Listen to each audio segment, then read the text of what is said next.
What is up, people on the internet? JQL here, back from another video. In today's video, I have another custom LEGO video on my custom LEGO minifigure from the Mandalorian. And here I have the Mandalorian himself. Now, I saw the trailer, I was like, wow, that actually looks really good. Not too much was shown, but I think that was probably for the best considering this is a Disney Plus series.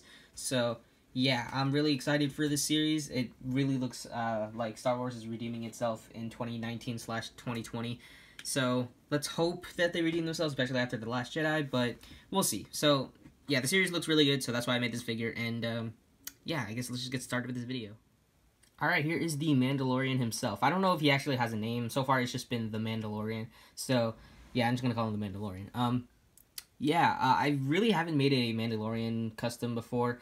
This is kind of like technically my first one. I did make a Boba Fett that I never posted because it was just really bad. So, I decided to, you know, never post that because it was just really bad and didn't turn out the way I wanted. So, here, walking into this figure, I was a little worried because, you know, there's a lot of things that could go wrong, but overall, I think it turned out pretty great. A few things here and there that I'm not too proud of, but, you know, it's okay. You know, I was never too great at making Mandalorian figures. So anyway, the helmet is the standard Mandalorian helmet. I just sculpted around the visor area, so that way it stands out a little bit more, and I think it turned out alright. Not perfect, but for the most part, it looks okay. Kind of looks like he's looking up from the front angle, but that's okay. You know, I can just adjust by moving him downwards, sort of. So, yeah, then I modified the sides of the helmet, sculpted in some detail there, and I sculpted in the top bit, whatever that is right there, on top of the helmet that goes all the way to the other side. Now, the back is a little bit inaccurate. I didn't find any reference for that certain part of the helmet, but then I realized most of it's pretty much, what you see here is really not there. These little gunmetal parts are not supposed to be there, so that's a little inaccurate, but that's okay. You're gonna see it from the front anyway, so yeah. I guess we can move on to the accessories. Yeah, here's the rifle. It's attached via magnet onto the cape. I literally glued in a magnet on the back of the cape. You can see it right there.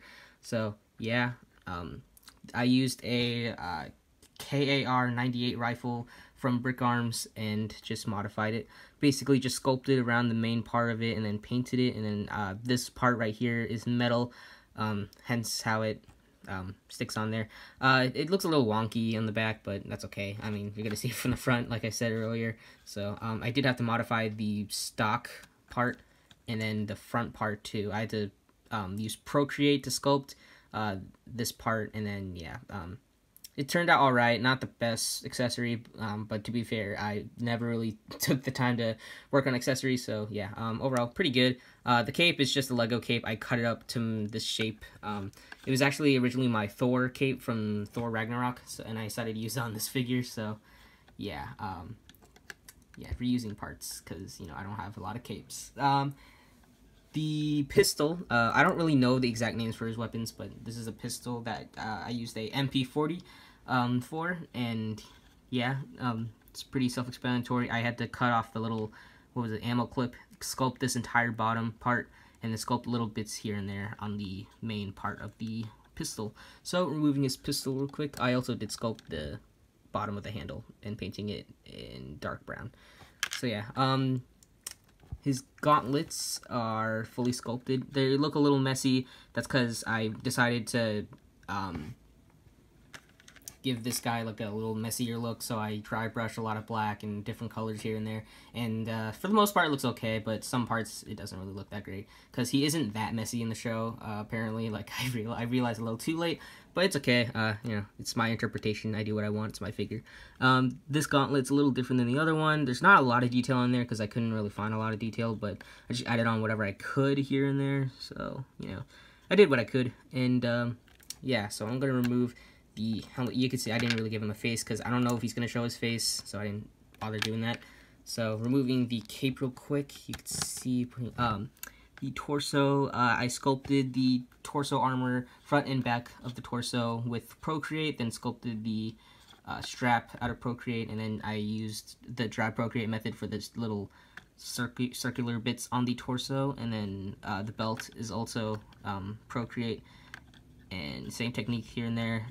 And the waist cape is a Utapau Trooper waist cape, or like the airborne one. Sorry if you can hear that. They're on motorcycles in my neighborhood for some reason. I painted on the gun holster on his right part of his leg, because if I sculpted it, then the hand wouldn't have been able to go down. So I just kind of painted it on there. It's pretty simple, nothing too serious. But yeah, crotch plate also sculpted.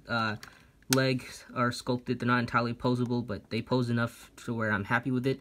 Knee pads are sculpted. The gun belt thing on his leg is also sculpted, and the rest is painted. And yeah, I'm pretty happy with how this figure turned out. I weathered it a little too much, but you know, it's all good. So, oh yeah, shoulder pads are also sculpted. So that's pretty much it for this figure, and we can just wrap up this video. Give him one last 360 look. Yeah. So normally I would do a comparison, but I don't really have a comparison. So I just took I guess here's the comparison between the Stormtrooper I weathered up. I literally took a Stormtrooper, did some minor detail on the arms, and weathered it. And yeah, so there it is. And yeah. Thank you guys so much for watching this video. I hope you guys enjoyed it. If you did, and if you like my custom Mandalorian figure, make sure to give this video a like. And if you like what you see here and you want to see more custom minifigures made by me, make sure to subscribe to my channel if you have not already, so that way you'll be notified for my next video whenever I upload that. And if you can see these my customs earlier on my Instagram and Flickr, both links are in the description below. I do post them finished there before I post them here. So yeah, usually it's like a week, or probably even a month a gap, because sometimes I just don't have time to record a video. But yeah. So, yeah, I guess that's pretty much it for The Mandalorian. I'm really hyped with for this series. So, yeah, I guess that's pretty much it for this video. Thank you guys once again for watching, and I'll see you guys in the next video, whenever or whatever video it'll be, and I'll see you guys next time. Bye.